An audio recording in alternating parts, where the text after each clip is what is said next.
The air inside the Supreme Court is different, thicker somehow. The kind of silence that feels alive, pulsing with judgment. Cameras click once, then freeze. Even the sound of breathing feels intrusive. Every seat is filled press. Politicians, clerks all, waiting for a spectacle dressed as procedure. Justice Roberts adjusts his glasses. A flicker of authority passes through the room like static. "Congresswoman Crockett," he says, voice steady but curious. "You may proceed." Every head turns. For a second, it feels like the world stops breathing. She steps forward, not timidly, not theatrically, but with the kind of poise that makes power itself pause. Her suit is simple, her expression unflinching. Her eyes scan the bench as though she's reading history itself. The first words out of her mouth cut clean through the air. "This is not just a question of law, Your Honor. This is a question of whether truth can still survive in a room like this," murmurs Ripple. Someone in the back exhales sharply. She continues, voice unwavering. "Too often, justice becomes theater performed for those already comfortable in their certainty. But justice was never built for comfort. It was built for courage." The opposing counsel shifts, eyes narrowing, but she doesn't break focus. Every American who's ever been told to wait their turn, every immigrant who's been told they don't belong, this argument is for them. The words hang there alive, electric. Justice Roberts leans back, studying her. The pen in his hand stops moving. For a heartbeat, the entire chamber exists inside her sentence. She lowers her voice. "And if we're too afraid to confront truth because it's spoken by someone unexpected, then maybe it's not justice we're defending, maybe it's ego." A silence so profound it almost roars. Then one sound, a single clap. Roberts. One clap, then another. The chamber freezes again, unsure if it's witnessing respect or rebellion. Then others follow, hesitant, unsure, but moved. And in that moment, the gavel of tradition trembles before the weight of truth. The applause fades. But something permanent has shifted. Because in a place built for hierarchy, for the first time, equality had the floor. But to understand how this silence turned to awe, we need to rewind. Long before the applause echoed in marble, the noise outside was deafening. The headlines had been merciless. Too green for the Supreme. Twitter firebrand tries her luck in real law. The Sunday shows rolled their eyes. Pundits smirked from leather chairs, shaking their heads with that polished blend of dismissal and disdain. "Pretty sound bites," one anchor sneered. "But this isn't Congress. This is the big leagues." They replayed her speeches not for substance, but for sarcasm. Every confident gesture was labeled attitude. Every firm rebuttal was called anger. They dissected her tone, not her truth. And somewhere between the snickers and the studio laughter, a new narrative took hold. Jasmine Crockett was overreaching. Yet while the pundits talked, she prepared. Long nights turned to longer mornings, her apartment lit only by the soft glow of case files. Legal precedents sprawled across her desk like a battlefield. She wasn't fighting just to win a case. She was fighting to prove that intellect wasn't owned by pedigree, that brilliance could rise from grit, not legacy. Still, the whispers grew. Out of her depth, inexperienced, unrefined, and in every whisper was the same poison wrapped in politeness. Know your place. The institutions had always protected their own. The elite legal circles moved like clockwork, their etiquette guarded, their power inherited. But Crockett didn't come from the world of inherited anything. She came from the world of earned everything. Her supporters felt that. They saw themselves in her defiance. The immigrant father, the single mother, the young activist who stayed up too late studying laws written by people who never expected them to understand. By the time the hearing arrived, the tension had become something larger than one woman's argument. It was a proxy war between two Americas, one built to preserve comfort, the other desperate to redefine fairness. Cable news screens split in half. On one side, a grinning analyst predicting her humiliation. On the other, her calm photograph captioned "Unbowed." And in that tension, between doubt and determination, something rare began to happen. People who had stopped believing in institutions started believing in her. She wasn't walking into the Supreme Court as a politician anymore. She was walking in as a representative of every silenced voice told to wait for permission to speak. Outside the steps of the court, A small crowd had gathered that morning. Homemade signs, trembling hands clutching coffee, the faint hum of hope. Some came out of solidarity. Others came just to see if she would crumble. When she stepped out of the black car, the cameras lunged forward. The flashes painted her in silver light, but she didn't flinch. She looked up at the columns not as symbols of power, but as reminders of what power could forget. Inside, the marble floors echoed her footsteps like a drumbeat. The same halls where so many women had been underestimated before, but this time felt different. The whispers followed her into the chamber. Yes, but so did the eyes of millions who were done whispering back. They wanted proof that intellect could still win in a world addicted to spectacle. They wanted to see arrogance humbled by truth, and that's exactly what they were about to get. Because what Jasmine Crockett revealed next didn't just dismantle her opponent, it rewrote courtroom history. Before the silence, before the applause, there was a man whose voice filled every room he entered. His name carried weight in legal circles, the kind of name whispered with admiration, fear, or envy, depending on who was speaking. Leonard Drake, senior federal counsel, 30 years in the corridors of power. A man who didn't just serve the system, he embodied it. He had the kind of resume that read like a love letter to hierarchy: Ivy League degrees, prestigious clerkships, invitations to panels that always introduced him as one of the brightest legal minds of his generation. He wore that label like armor. Every interview, every profile piece reinforced the myth Drake wasn't just a lawyer. He was an institution unto himself. He'd built his reputation not merely on knowledge, but on dominance. Every courtroom was his stage, every question an opportunity to remind others that intellect, in his view, was a privilege, not a right. His smile carried charm when it needed to, condescension when it could afford to, and in his world it could always afford to. When Jasmine Crockett's name first crossed his desk, he barely glanced at it. Congresswoman turned advocate, outspoken, too passionate, too public. He smirked as he skimmed her filings, expecting emotional pleas wrapped in legal jargon. Another one chasing cameras, he muttered to his assistant. Not the Constitution. To him, the system wasn't broken, it was beautifully efficient, as long as it stayed in the hands of men like him. Reformers, idealists, women who spoke too clearly or too loudly, he'd seen them all come and go, burning bright and fading fast. He didn't fight them. He dismissed them. It was cleaner that way. Drake was the kind of man who believed sincerity was weakness. To him, truth was a rhetorical tool, not a moral compass. He could argue any side of any issue and make it sound noble. It wasn't about justice, it was about winning. About proving, again and again, that intellect belonged to the elite, and that empathy was an amateur's excuse for lack of rigor. Yet beneath the polished diction and silver hair, there was something hollow, a hunger disguised as conviction. Every victory he collected filled the same void that created him, the fear of irrelevance. He'd built his identity on dominance, and dominance requires an audience. Without one, he was just another aging lawyer whose power depended on people still believing in his brilliance. That's why Crockett's rise unsettled him. She didn't play by the rules of reverence. She didn't wait to be validated by the same institutions that had ignored her. And worse, she was gaining attention.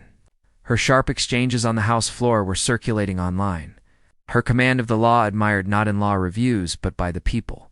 Drake despised that kind of populist intellect, the kind that didn't seek permission. The law isn't theater, he told colleagues, though he treated every appearance like one. He laughed off the idea that she could challenge him in open court. She's a politician pretending to be a lawyer, he said. I'm a lawyer who writes the rules politicians pretend to understand. He saw himself as the gatekeeper of legitimacy, and Jasmine Crockett was, to him, a trespasser.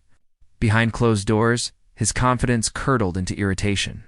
He rehearsed his arguments in front of mirrors, perfecting tone, posture, phrasing. Every sentence was designed to project effortless superiority. He would cut her down with civility, humiliate her with poise.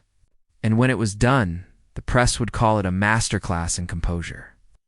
But that wasn't what drove him, not really. What drove Leonard Drake was control. the kind that made people shrink in his presence, the kind that reaffirmed he still mattered in a world moving too fast for his comfort. He'd seen younger, more diverse, more daring voices step into power, and every one of them reminded him that his dominance had an expiration date. So, he convinced himself he wasn't fighting her, he was defending tradition. He told himself it was about standards, decorum, the sanctity of law. But deep down, it was about fear. He couldn't fathom losing not to someone like her, not to someone who didn't come from his world, speak his language, or defer to his authority. And so, in the weeks leading up to the hearing, Leonard Drake prepared not just for a case, but for a reaffirmation of his place in the hierarchy. He studied her previous cases with detached amusement, annotated her speeches with notes like emotional logic week, and rehearsed dismissive smiles. He thought he knew her rhythm, her vulnerabilities, her tells. But what he didn't see, what his ego refused to see, was that while he was busy rehearsing authority, she was studying truth. Before the courtroom, before the cameras and applause, there was a small office in Dallas with peeling paint and a single flickering bulb. Jasmine Crockett sat behind a desk stacked with case files taller than her coffee mug, the air thick with exhaustion and purpose. The city outside was restless sirens, heat, and the hum of people trying to survive systems not built for them. She knew their faces. She'd represented them. Her law practice wasn't born from ambition. It was born from necessity. From the stories no one else wanted to hear, the mother evicted over a clerical error, the young man beaten in custody, the grandmother still waiting for her disability check. For years, Jasmine was their last phone call before despair. She didn't have donors or interns. She had a cracked phone, a hand-me-down printer, and a conviction that law could still mean justice. Nights blurred into dawns, and sometimes she fell asleep at her desk, her cheek pressed against affidavits. She learned that power doesn't just sit in courtrooms, it hides in language. In paperwork, in the way the system exhausts you until you surrender. But Jasmine didn't surrender. She learned the system's language and spoke it back. Louder, sharper, cleaner. Every time a judge rolled his eyes at her tone, she refined her argument until condescension became silence. Every time she was told to calm down, she found another precedent to strengthen her point. And slowly, grudgingly, they began to respect her not because they wanted to, but because they had to. Her clients called her Ms. Crockett, the fighter. The media ignored her. That was fine. She wasn't performing. She was building a body of work carved out of grit and grace. But even fighters get tired. She remembers one night 2 a.m., the city asleep except for her office window. She was staring at a case she couldn't win, tears welling, hands trembling. Why do I do this? She whispered to herself. Then she glanced at a photo taped to her monitor, her parents, smiling despite years of sacrifice. Her mother's eyes seemed to say, because you were built for hard things. And that was enough. She took another sip of cold coffee and kept reading. When she entered politics, it wasn't because she dreamed of spotlights. It was because the law could only take her so far when the law itself was written by people who'd never met the people she fought for. Congress was the next courtroom and she was ready to cross-examine the nation's conscience. But Washington wasn't ready for her. The suits, the smiles, the subtle smirks, they underestimated her again. She's too loud, they said. Too passionate. Too confrontational. Truth, she was none of those things. She was precise. She was prepared. But power has always mistaken confidence for defiance when it comes from the wrong direction. Still, she learned to turn their labels into leverage. When they said too loud, she spoke clearer. When they said too angry, she smiled wider. And when they said too ambitious, she thought of every woman who'd been told the same thing and kept going anyway. Between committee hearings and constituent calls, she kept her lawyer's instincts alive. Research, evidence, rebuttal. Every night, while others chased headlines, she chased truth. Her laptop screen glowed long after midnight, filled with legal briefs, constitutional clauses, and color-coded notes. She scrolled through rulings until her eyes burned. Sometimes, in those hours, she'd think about the young version of herself, the girl, who'd sat in the back of a classroom while others doubted her ambition. The one who'd learned to debate her way through mock trials, who'd learned early that logic is power, and power is protection. And yet, even as she rose, loneliness followed her like a shadow. It wasn't the absence of people, it was the weight of being the only one in the room who understood what it meant to fight with both intellect and identity. To carry the double burden of representation and results, she bore it quietly, channeling it into her craft. She knew that someday, the same people who dismissed her would be forced to listen not because they wanted to, but because they couldn't ignore her anymore. The turning point came the night before the Supreme Court hearing. Her notes were sprawled across the hotel bed, pages taped to the walls, highlighter marks bleeding through paper. She stood before them like a soldier before battle plans, every clause memorized, every counter-argument rehearsed. There were no cheers, no music, no audience, just her and the sound of her own steady breathing. For a moment, she looked out the window at the Capitol dome glowing in the distance. She whispered softly, "You've prepared your whole life for this. Now, make them hear you." That night, she slept only 2 hours. When the alarm rang, she didn't need courage. She was courage. And as she walked toward the courtroom the next morning, she wasn't carrying fear. She was carrying every person who had ever been told to sit down, to wait their turn, to make themselves smaller. Every step echoed the same message: not today. She adjusted her notes, inhaled once, and stepped into history's spotlight. Every time they told her to lower her tone, she sharpened her facts. And on that day, her preparation met its moment. The courtroom was still, the air charged with the kind of anticipation that made every shuffle sound like thunder. Jasmine Crockett stood at the podium, papers perfectly aligned, heart steady beneath her blazer. Across from her, Leonard Drake adjusted his cufflinks and smiled the smile of a man certain of his own superiority. "Congresswoman," he began, his tone dripping with civility sharpened into condescension, "before you proceed with your interpretation, may I remind the court that constitutional precedent requires competent, contextual understanding, a standard not often achieved through political rhetoric." Ripple of restrained laughter passed through the gallery. The gavel struck once. Roberts didn't speak. He didn't have to. The room's silence was its own warning. Crockett didn't blink.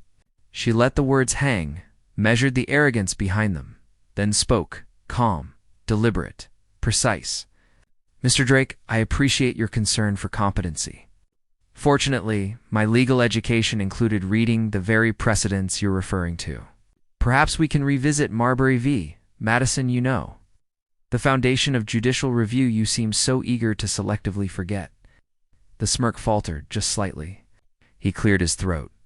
"That's a nice citation, Congresswoman, but perhaps you'd prefer something more recent." She nodded once, unflustered. "Certainly. Let's try Shelby County v. Holder, since you seem fond of ignoring its real-world implications." The audience shifted in their seats. Even the marble walls seemed to listen. Drake interrupted again, louder this time, his tone hardening. "Your interpretation borders on emotional appeal, not legal substance. We deal in precedent here, not passion." She turned toward him fully, voice unwavering. "And yet precedent without conscience is exactly what erodes the public's faith in this institution. The Constitution doesn't demand detachment. Top demands duty." Her words sliced through the courtroom like a blade of glass. The murmurs rose again, journalists scribbling, clerks exchanging startled glances. The gavel hit twice sharp, echoing, but even that couldn't suppress the energy shifting in the room. Drake straightened, his composure thinning. "You're conflating moral argument with legal reasoning." "The court is not a stage 4, she cut in, "not with volume, but with precision. With respect, counselor, the court is a stage for truth. And if the performance offends you, perhaps it's because you're no longer the one directing it." For the first time, his confidence cracked. His pen trembled against his notes. Then she began her assault, not loud, not theatrical, but surgical. One case after another, she cited with flawless accuracy. Brown v. Board of Education. Roe v. Wade. Loving v. Virginia. Obergefell v. Hodges. Each citation rolled off her tongue like a drumbeat of history, each argument reinforcing the one before it. Her rhythm quickened. The sound of her voice grew into momentum steady, building, undeniable. Drake tried to interject, but she anticipated every move. Yes, I'm aware of your objection. It's addressed in Grutter v. Bollinger, page 343, line 12. The gallery leaned forward. Even Justice Roberts tilted slightly, pen still in hand, but unmoving now, listening. Drake's smirk was gone. In its place, disbelief. For years he had commanded this kind of courtroom like a conductor guiding an orchestra. Now, he was the one trying to keep up with the tempo. Crockett continued, her tone steady, but her presence swelling with quiet authority. You see, Counselor, the Constitution doesn't just belong to those who interpret it comfortably. It belongs to those who live beneath its promises, the ones who still wait for its protections to reach them. Every word found its mark. The murmurs turned into a palpable silence, the kind that doesn't come from boredom, but awe. Drake lowered his gaze to his notes, but the pages that once felt like armor now felt like paper shields. He tried to find an opening, a counterpoint, but her logic had left none. She'd stripped his argument bare, not through aggression, but through elegance. The judges benched the audience, the press. They were no longer watching a debate. They were witnessing a reversal. The courtroom, once his arena of dominance, had become hers of purpose. Crockett stepped back slightly, voice softening but still sure. This isn't about who can speak louder, Mr. Drake. It's about who's still listening. Then she paused. The silence returned thicker this time, almost reverent. Even Drake, for all his arrogance, didn't dare fill it. Then came the moment no one saw coming, the silence before the storm.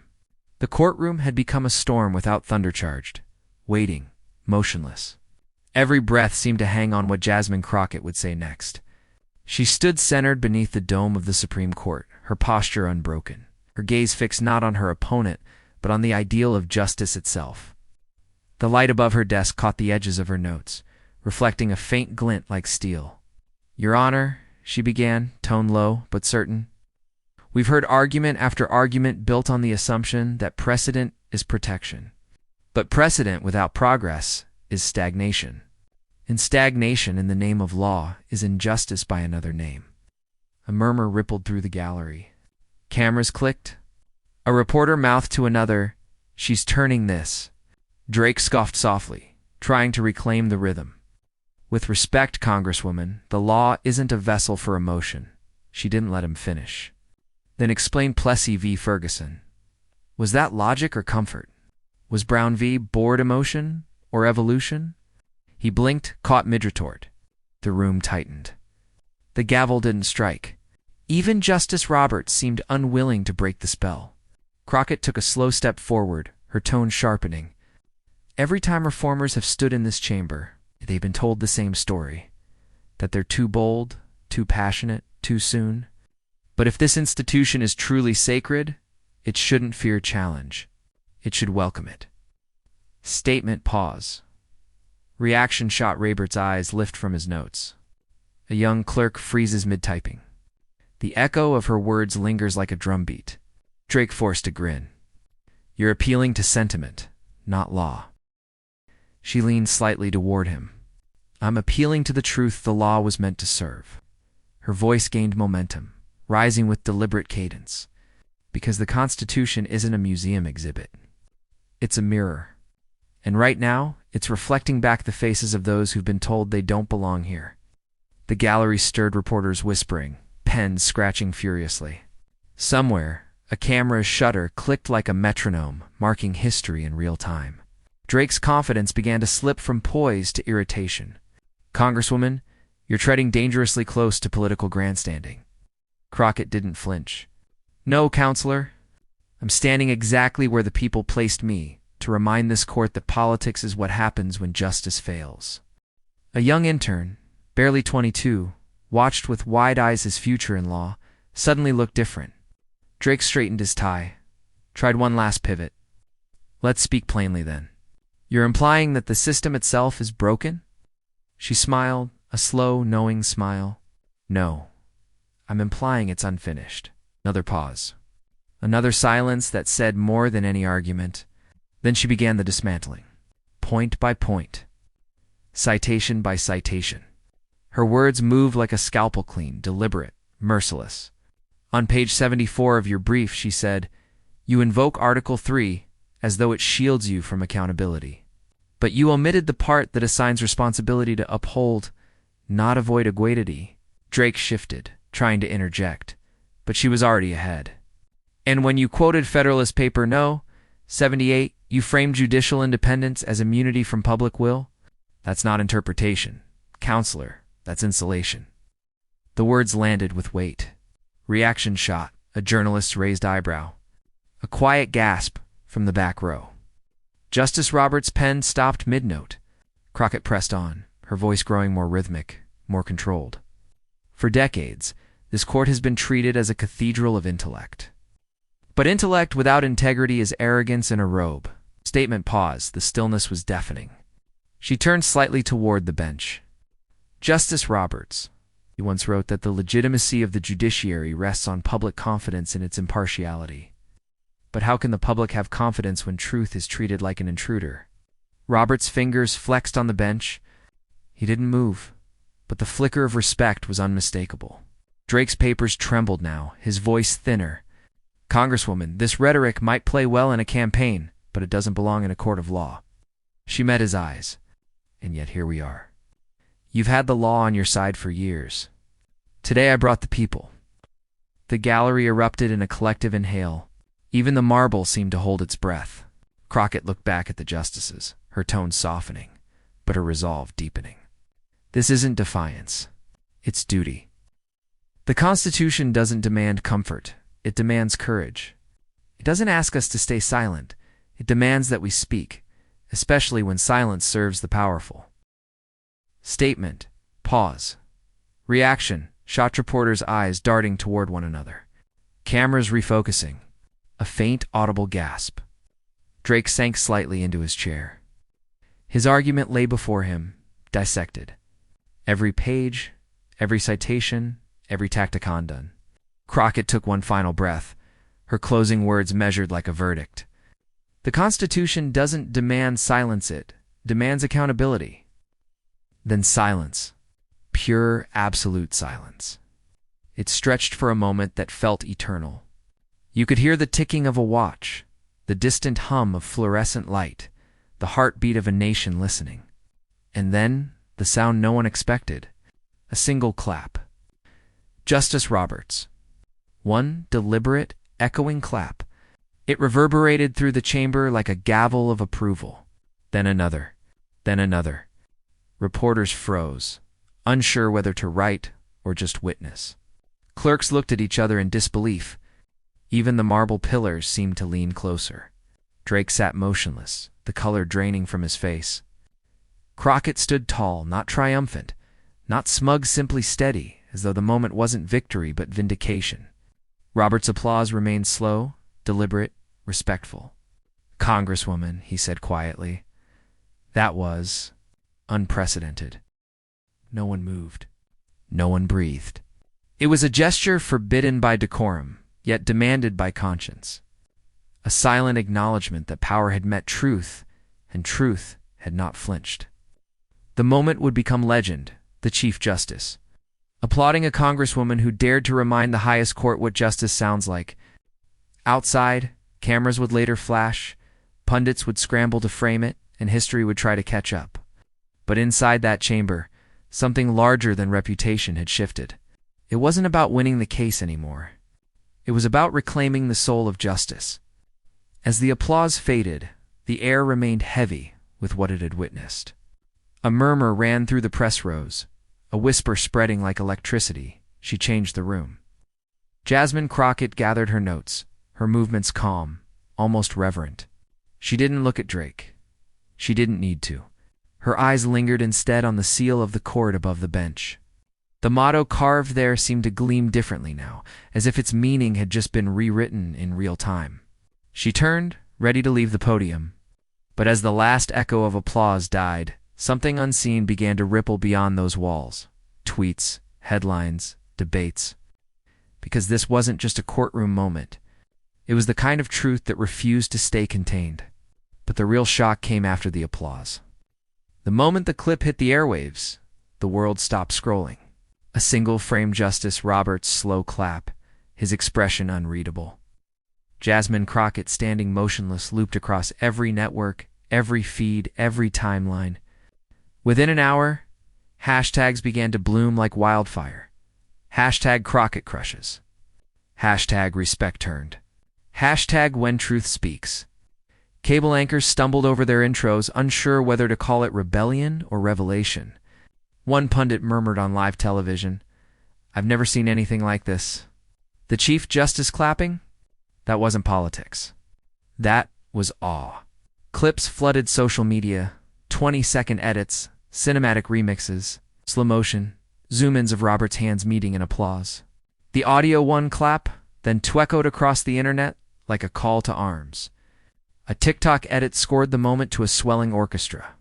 A law student stitched it with the caption, "This is what accountability sounds like," by midnight. Her name trended in 15 countries. News tickers couldn't keep up. Crockett stunned Supreme Court. Justice Roberts breaks silence, literally. The phrases multiplied faster than the analysts could dissect them. In classrooms, young lawyers in training replayed the footage frame by frame. A professor at Howard paused the clip mid-applause and told his students, "That's not defiance. That's discipline meeting destiny." Meanwhile, in dorm rooms across the country, young women watched with tears glistening in laptop light. She didn't raise her voice, one whispered to her roommate. She raised the standard. The villain Drake emerged once for a press interview. His tone was flat, eyes darting. "It was performative," he muttered. "Political theater. Nothing more." But even he didn't seem to believe his own defense. The public had already rendered its verdict. Commentators dissected Roberts' gesture with surgical fascination. Was it respect? A breach of decorum? A quiet rebellion from within the institution itself? Editorials appeared overnight. When power honors truth, a clap heard around the courtroom, justice in human form. Every outlet tried to claim ownership of the moment's meaning. But the truth was simpler. No one had choreographed this. It was raw, spontaneous, unfiltered humanity breaking through marble and ritual. Clips of the crowd's stunned faces went viral, to the court stenographer blinking in disbelief. The aides frozen mid. Note the marble stillness cracking under the sound of applause. The moment transcended politics. It became parable. Talk shows booked constitutional scholars next to cultural critics. "This isn't just about the law," one analyst said. "It's about credibility." She didn't win an argument. She restored reverence. In a viral tweet with millions of likes, a first-year law student wrote, "For once, truth silenced power." Even critics who once mocked Crockett's boldness found themselves recalibrating. A conservative columnist admitted on air, "I don't agree with her politics, but damn, that was mastery." And across the ocean, European broadcasters picked up the footage with subtitles. In Paris, a commentator called it an American moment of moral courage. In Lagos, a journalist framed it as the sound of dignity reclaiming the microphone. Inside online forums, young women of color swapped messages late into the night. "She didn't just speak for us," one posted. "She was us." The sound of that single clap became a symbol used in protest posters, art prints, even as a ringtone. The echo of justice, acknowledging truth. But not everyone was thrilled. Political elites whispered behind closed doors about decorum, about keeping institutions above emotion. One senator scoffed in a private interview, "We can't have applause deciding law." Yet the subtext was fear, the fear of authenticity they couldn't script, control, or out-argue. Meanwhile, Crockett herself stayed quiet. No interviews, no victory laps. Just a single post on social media. Accountability is not applause. It's obligation. The post amassed 10 million shares because for all the headlines and hero worship, she hadn't come for spectacle. She came for truth, and that truth had found an audience larger than any courtroom could hold. On college campuses, students began holding Crockett sessions, weekly debates about ethics, bias, and courage in public service. A mural appeared overnight in Dallas, her silhouette beneath the phrase. She spoke. Power listened. And somewhere, in a law library in D.C., a young girl flipped open her first textbook on constitutional law and smiled. The ripple had become a wave. The establishment could no longer pretend not to hear it. The old guard had their rituals, but the new generation had its anthem truth, spoken plainly, finally echoed back. Because in that chamber, for one impossible moment, authority had bowed to authenticity. And yet Crockett's victory wasn't about applause, it was about principle. The frenzy faded. The hashtags cooled. The headlines gave way to the next controversy as they always do. But the echo of that applause lingered quiet, enduring, like a heartbeat beneath the nation's noise. Weeks later, Jasmine Crockett sat across from a journalist in a dimly lit studio. No audience, no makeup crew, fussing over lights, just 2 chairs, a single microphone, and the unguarded calm of reflection. The interviewer leaned forward, voice low. When Justice Roberts applauded you, did you expect that? Crockett smiled faintly. No, she said, but that's not what I came for. I didn't come to win applause. I came to remind them that justice isn't a performance. It's a promise. The words fell softly, but they landed with the weight of everything she'd fought through the long nights of study. The doubts, the quiet endurance of being the only one in the room who looked like her. She paused, then continued. We talk about law like it's carved in stone, but law is alive. It breathes through the people who defend it. And if those people forget compassion, truth, or humility, then the law becomes just another weapon for the comfortable. The interviewer nodded, momentarily speechless. Crockett's tone deepened, reflective but steady. That day wasn't about me versus him. It was about right versus convenient. It was about whether intelligence can still pierce arrogance, and whether integrity can still outlast ego. Outside, the world had already made her into a symbol, but she didn't speak like one. She spoke like someone who still carried the same crack-screen phone she used to read case law on, who still remembered the neighbors who donated $5 each for her first campaign, who still believed the job of justice was to listen before it judged. People keep saying I made history, she said, eyes distant. But history doesn't belong to one person. It belongs to everyone who's ever been underestimated, dismissed, or told they were too much, too loud, too black, too direct, too real. It belongs to the voices that were never supposed to echo in rooms like that. The interviewer's eyes softened. And what do you hope they heard in that courtroom? Crockett took a breath, exhaled slowly. That truth doesn't need permission to be spoken. That intellect doesn't belong to privilege. That respect isn't given by power, it's earned by truth. A long silence followed, the kind of silence that feels sacred. The camera stayed on her face, no dramatics, no edits, just that calm, unwavering conviction. And in that stillness, her words found their way beyond screens and headlines into something deeper. In living rooms, classrooms, offices, people replayed that interview. Not for the sound of clapping, but for the quiet clarity that came after. Parents told their children, "See? That's what standing your ground looks like." Teachers used her speech in ethics lessons. Activists quoted her line at rallies. It wasn't just about law anymore.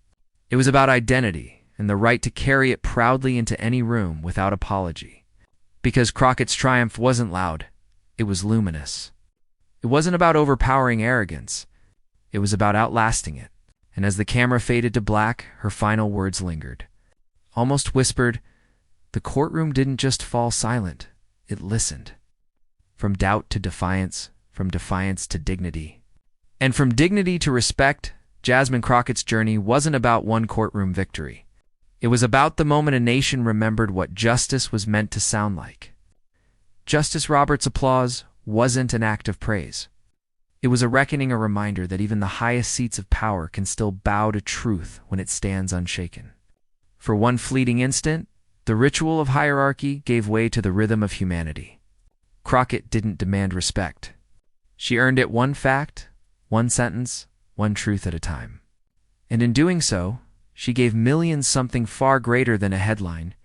She gave them permission to believe that brilliance, integrity, and identity can coexist in one unflinching voice.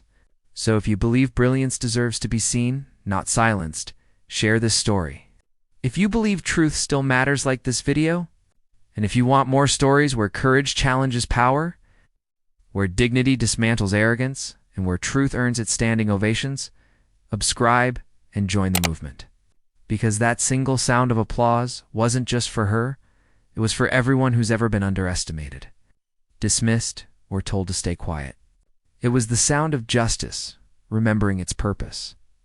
The headlines may fade, the trends may move on, but the echo of that moment still lingers in classrooms, in courtrooms, in every heart that refuses to surrender its voice. The applause faded, but the echo of respect still lingers in every courtroom today.